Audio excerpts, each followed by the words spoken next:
This is getting beyond ridiculous at this point.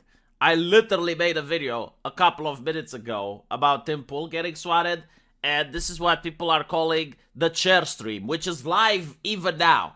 Okay, like the situation is still developing. And during the chair stream, there are over 39,000 people watching it live. They're watching chairs live because Tim Pool left. He didn't close the stream, and he is getting so many super chats. Some of them from another YouTuber and a friend of mine called The Quartering, which is plugging in his coffee. This is a high-stress moment, likely a great moment to brew up a delicious cup of coffee. If the stress is getting to you, perhaps one of our new teas will calm you. Maybe a Vivity Up Coffee brand coffee cocoa. So it's hilarious, right? And he's joking about it on Twitter. By the way, I do not disagree with this because you have the American way of thinking, which I think it's very different than Eastern European thinking. And the American way of thinking is that every time something bad happens, the only way to accurately respond to something bad is with despair, sadness, and melancholy. But here in Eastern Europe, we do make fun of situations that are out of our control. I guess it's a way to take your mind off the bad thing. It's like, well, you can't really influence it. There's nothing you can do about it. So may as well just joke about it. You know, and I think like The Quartering making jokes about this is appropriate, especially since he's not mean-spirited. He did donate, I think, over $1,000 to Tim Pool. So, you know, like making fun of the situation in a way that I don't consider to be distasteful, I don't think that it's something condemnable.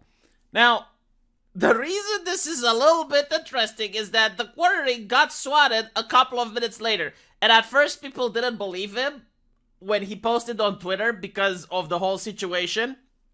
However, I don't think The Quartering is the type of person that would lie about this. So he posted saying that SWAT team just left my house. Someone texted them that I murdered my wife and I have a high-power rifle and was going to do self-harm. They deployed the SWAT team for an anonymous text. They all knew it was a SWAT too. Hilarious.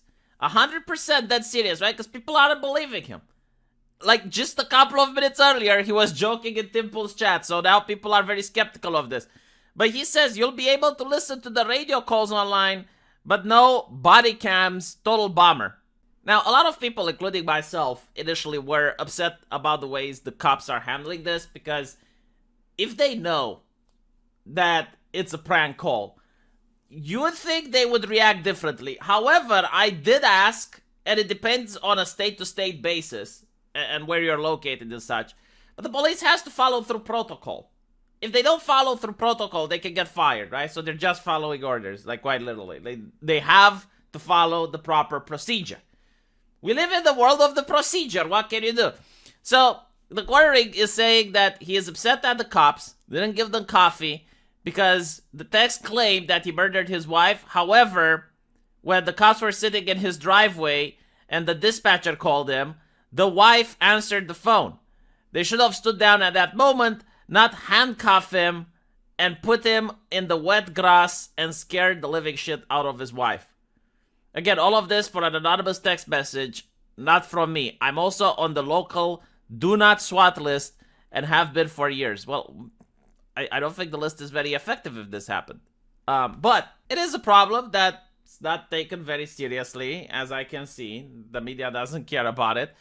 And it's so easy to accomplish. Like, if it's just a text message, and I take it like the cops can't follow this phone. I mean, a person that's outside of the US, can they also just send a text message and have this happen? I hope not, you know?